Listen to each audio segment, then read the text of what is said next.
Hi all, അസ്സലാമലൈക്കും. Welcome back to Silna's kitchen. ഇന്നത്തെ recipe അടിപൊളി ടേസ്റ്റി ആയിട്ടുള്ള നല്ലൊരു വെറൈറ്റി പലഹാരത്തിൻ്റെ റെസിപ്പിയാണ്. കുട്ടികൾക്കും വലിയവർക്കും ഒരുപോലെ ഇഷ്ടാവുന്ന നല്ല ടേസ്റ്റി ആയിട്ടുള്ള ഒരു അടിപൊളി വെറൈറ്റി പലഹാരമാണ്. അപ്പോൾ ഇതെങ്ങനെയാണ് തയ്യാറാക്കുന്നതെന്ന് അറിയാനായിട്ട് വീഡിയോ സ്കിപ്പ് ചെയ്യാതെ മുഴുവനായിട്ടൊന്ന് കണ്ടു നോക്കണേ. റെസിപ്പിയിലോട്ട് കടക്കുന്നതിന് മുമ്പായി സിൽനാസ് കിച്ചൺ ചാനൽ ആദ്യമായിട്ട് കാണുന്നവരാണെങ്കിൽ പ്ലീസ് ഒന്ന് സബ്സ്ക്രൈബ് ചെയ്തേക്കണേ. ഒപ്പം തന്നെ ഈ വീഡിയോസ് നിങ്ങൾക്ക് ഇഷ്ടപ്പെടുകയാണെങ്കിൽ ഒരു ലൈക്ക് ചെയ്ത് ഷെയർ ചെയ്ത് സപ്പോർട്ട് ചെയ്യാനും മറക്കരുത്. ഇനി നമുക്ക് ഇതെങ്ങനെയാണ് തയ്യാറാക്കുന്നതെന്ന് നോക്കാം. ഇതിനായി ആദ്യം തന്നെ ഒരു മീഡിയം സൈസിലുള്ള കാബേജിൻ്റെ ഒരു 1/4 ഭാഗം എടുത്ത് ഇതുപോലെ കട്ട് ചെയ്തെടുത്തിട്ടുണ്ട്. ഓരോരുത്തർക്കും എത്രയാണോ പലഹാരം വേണ്ടത് അതിനനുസരിച്ച് കൂട്ടിയും കുറച്ചൊക്കെ എടുക്കാവുന്നതാണ്. ഞാനിവിടെ 250 ml കപ്പിൻ്റെ അളവിൽ 1.5 കപ്പ് കാബേജ് കട്ട് ചെയ്തതാണ് ഇതിലേക്ക് ഇട്ട് കൊടുത്തിട്ടുള്ളത്. ഇനി ഇതിലേക്ക് 2 കോഴിമുട്ട പൊട്ടിച്ചൊഴിച്ചു കൊടുക്കാം. ഇനി വേണ്ടത് സബോളയും പച്ചമുളകും ചെറുതായി കട്ട് ചെയ്തെടുത്തിട്ടുള്ളതാണ്. ഞാനിവിടെ ഒരു മീഡിയം സൈസിലുള്ള സബോള കട്ട് ചെയ്ത് ഇതിലേക്ക് ഇട്ട് കൊടുത്തിട്ടുണ്ട്. പിന്നെ ഒരു 3 ചെറിയ പച്ചമുളകും കട്ട് ചെയ്തിട്ട് കൊടുത്തു. വെളുത്തുള്ളി ഇഞ്ചി ഒന്നിച്ച് ചതച്ചതും ഇതുപോലൊരു സ്പൂണിൽ 1/4 ഭാഗത്തോളം എടുത്ത് ഇട്ട് കൊടുക്കുന്നുണ്ട്. ഇനി ഇതിലേക്ക് ഇട്ട് കൊടുക്കേണ്ടത് വറുത്ത റവയാണ്. വറുത്ത റവ തന്നെ ഇട്ട് കൊടുക്കാൻ വേണ്ടി നോക്കുക, എങ്കിലേ ഈ ഒരു പലഹാരം കറക്റ്റ് പരുവത്തിൽ കിട്ടുള്ളൂ. ഞാനിപ്പോൾ ഇവിടെ മെഷർമെൻറ്റ് കപ്പിൻ്റെ 1/2 കപ്പ് അളവിലാണ് ഇട്ട് കൊടുത്തിട്ടുള്ളത്. ഇതേ കപ്പ് അളവിൽ തന്നെ 1 കപ്പ് വറുത്ത അരിപ്പൊടിയും ഇട്ട് കൊടുക്കണം. ഇനി ഇതിലേക്ക് മസാലപ്പൊടികളാണ് ഇട്ട് കൊടുക്കേണ്ടത്. ഞാനിവിടെ 1 സ്പൂൺ അളവിൽ ചിക്കൻ മസാലപ്പൊടി ഇട്ട് കൊടുത്തിട്ടുണ്ട്. നിർബന്ധമില്ല, ഉണ്ടെങ്കിൽ ഇട്ട് കൊടുക്കുക, എന്നാൽ കുറച്ചുകൂടി ഒരു ടേസ്റ്റ് കിട്ടും. ഇനി ഒരു 1/4 സ്പൂൺ അളവിൽ പെരിഞ്ജീരകപ്പൊടിയും ഗരം മസാലപ്പൊടിയും 1 സ്പൂൺ അളവിൽ മുളക് പൊടിയും 1/4 സ്പൂൺ അളവിൽ മഞ്ഞൾപ്പൊടിയും ആവശ്യത്തിനുള്ള ഉപ്പും കൂടെ ഇട്ട് കൊടുത്തിട്ട് ഇതുപോലെ ആദ്യം നല്ല പോലെ ഒന്ന് മിക്സ് ചെയ്തിട്ടെടുക്കുക.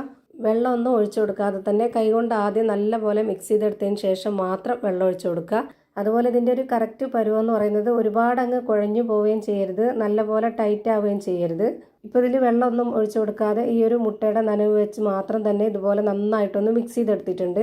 ഇനി നമുക്കിതിലേക്ക് 1/2 കപ്പ് അളവിലുള്ള മെഷർമെൻറ്റ് കപ്പിൽ 1/4 കപ്പ് വെള്ളം ആദ്യം ഒഴിച്ചു കൊടുത്തിട്ട് ഒന്നുകൂടെ ഇത് നന്നായിട്ട് കുഴച്ചെടുക്കാം. ഒന്നിച്ച് ഒഴിച്ചു കൊടുത്താൽ പരുവം തെറ്റിപ്പോവും, അതുകൊണ്ട് ഘട്ടം ഘട്ടമായിട്ട് ഒഴിച്ചു കൊടുക്കുക. ഇപ്പോൾ ഇതിലേക്ക് കുറച്ചുകൂടി വെള്ളത്തിൻ്റെ ആവശ്യമുണ്ട്, കുറച്ച് ടൈറ്റ് ആയിട്ടാണ് ഇരിക്കുന്നത്. ഇപ്പോൾ നേരത്തെ എടുത്തിട്ടുള്ള ആ ഒരു വെള്ളത്തിൻ്റെ അളവിനേക്കാളും കുറച്ച് കുറവായിട്ട് എടുത്തിട്ടുണ്ട്. നേരത്തെ 1/4 കപ്പ് അളവിലാണ് വെള്ളം ഒഴിച്ചു കൊടുത്തിട്ടുള്ളത്, അതിൻ്റെയും കൂടെ പകുതിയാണ് ഞാനിപ്പോൾ ഒഴിച്ചു കൊടുത്തിട്ടുള്ളത്. ഇപ്പോൾ ഞാൻ കുഴച്ചെടുത്തതിൻ്റെ പരുവം കാണിച്ചു തരാം. നമുക്കിതുപോലെ പിടിക്കാനൊക്കെ ആയിട്ട് കിട്ടണം, അതാണ് ഇതിൻ്റെ കറക്റ്റ് ആയിട്ടുള്ള പരുവം.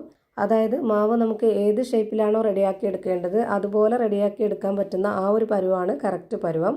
ഇനി നിങ്ങൾക്ക് ഇഷ്ടമുള്ള ഏത് ഷേപ്പിൽ വേണമെങ്കിലും ഫ്രൈ ചെയ്തെടുക്കാവുന്നതാണ്. ഞാനിപ്പോൾ ഇവിടെ ചെയ്യുന്നത് ഇതുപോലെ ഒരു പാനിൽ കുറച്ച് എണ്ണ ഒഴിച്ചു കൊടുത്തതിന് ശേഷം നന്നായിട്ട് ഈ ഒരു പാൻ മുഴുവനായിട്ടൊന്ന് ചുറ്റിച്ചെടുക്കുന്നുണ്ട്. എന്നിട്ട് നന്നായിട്ട് എണ്ണ ചൂടായിട്ട് വരുന്ന സമയത്ത് ഒന്ന് ലോ ഫ്ലെയിമിൽ ഇട്ട് കൊടുത്തതിന് ശേഷം ഈ ഒരു മിക്സ് മുഴുവനായിട്ടും ഇതിലേക്ക് ഇട്ട് കൊടുത്തിട്ട് സ്പാച്ച് വെച്ചിട്ട് നന്നായിട്ടൊന്ന് പരത്തി കൊടുക്കാം. അതായത് ഈ ഒരു പാനിൻ്റെ കറക്റ്റ് ഷേപ്പിലാക്കി കൊടുക്കണം. എണ്ണ ഒരുപാട് ഒഴിച്ച് മുക്കി പൊരിച്ചെടുക്കുന്നത് ഇഷ്ടമല്ലാത്തവർക്കൊക്കെ ഈ രീതിയിൽ ചെയ്തെടുക്കാവുന്നതാണ്. ഇങ്ങനെ ആകുമ്പോൾ നമുക്ക് ഒരുപാട് എണ്ണയുടെ ചിലവും ഇല്ല. ഞാനിപ്പോൾ കുറച്ച് എണ്ണ ഒഴിച്ചു കൊടുത്തിട്ട് ഇതുപോലെ മാവ് മുഴുവനായിട്ടും ഈ ഒരു രീതിയിൽ ഷേപ്പാക്കി എടുത്തിട്ടുണ്ട്. ഇനി നമുക്കിത് ലോ ഫ്ലെയിമിൽ തന്നെ വെച്ചിരിക്കണം. എത്ര സമയമാണോ ഇത് വേവാനായിട്ട് എടുക്കുന്നത് അത്രയും സമയം വരെ ലോ ഫ്ലെയിമിൽ തന്നെ വെച്ച് കൊടുത്ത് വേവിച്ചെടുക്കുക. ഒരു 15 മിനിറ്റിന് ശേഷം ഞാനിപ്പോൾ ഇത് തുറന്ന് നോക്കുന്നുണ്ട്. ഇതിൻ്റെ ഒരു സൈഡ് ഇപ്പോൾ വെന്ത് കിട്ടി. ഇനി നമുക്കിതൊന്ന് തിരിച്ചിട്ട് കൊടുക്കാം. തിരിച്ചിട്ട് കൊടുത്തതിന് ശേഷം ഈ ഒരു ഭാഗം 5-6 മിനിറ്റ് വരെ വേവിച്ചെടുക്കുക. ഇപ്പോൾ ഇതിൻ്റെ 2 സൈഡും വേവാനുള്ള സമയമായി. ഇനി നമുക്കിതൊന്ന് തുറന്ന് നോക്കാം. ഇത് വെന്തോന്ന് അറിയാനായിട്ട് ഒരു ടൂത്ത് പിക്ക് കൊണ്ട് ഒന്ന് കുത്തി കൊടുത്ത് നോക്കിയാൽ മതി. അല്ലാന്നുണ്ടെങ്കിൽ ഒരു സ്പൂൺ നനച്ചിട്ട് അതിൻ്റെ ബാക്ക് വശം കുത്തി കൊടുത്താലും മതി. അപ്പോൾ മാവ് ഒട്ടിപ്പിടിക്കുന്നില്ല എന്നുണ്ടെങ്കിൽ അത് വെന്തു എന്നാണ്. ഇപ്പം ഇതിൻ്റെ ഫ്ലെയിം ഓഫ് ചെയ്തതിന് ശേഷം ഇതുപോലെ ഒരു പാത്രത്തിലേക്ക് ഇട്ട് കൊടുത്തിട്ട് കട്ട് ചെയ്തെടുത്തതിന് ശേഷമുള്ള പീസ് കാണിച്ചു തരാം. ഇത് കാണുമ്പോൾ തന്നെ നിങ്ങൾക്ക് അറിയാൻ പറ്റും, പുറമേ നല്ല ക്രിസ്പിയും അകം നല്ല സോഫ്റ്റ് ആയിട്ടിരിക്കുന്ന ഒരു അടിപൊളി പലഹാരമാണ്. എന്തായാലും നിങ്ങൾക്ക് എല്ലാവർക്കും ഇഷ്ടാവും. ഒരു തവണയെങ്കിലും ഇതുപോലെ ഒന്ന് ട്രൈ ചെയ്ത് നോക്കുക. ഇതിൻ്റെ അകം എങ്ങനെയാണ് ഇരിക്കുന്നതെന്ന് അറിയാനായിട്ട് ഇതൊന്ന് പൊട്ടിച്ച് കാണിച്ചു തരാം. അപ്പോൾ ഇത്രയേ ഉള്ളൂ ഇന്നത്തെ വീഡിയോ. വീഡിയോ ഇഷ്ടമായാൽ ലൈക്ക് ചെയ്യാനും കമൻറ്റ് ചെയ്യാനും ഷെയർ ചെയ്യാനും മറക്കരുത്. പുതിയൊരു വീഡിയോയുമായി വീണ്ടും വരും. Thank you for watching.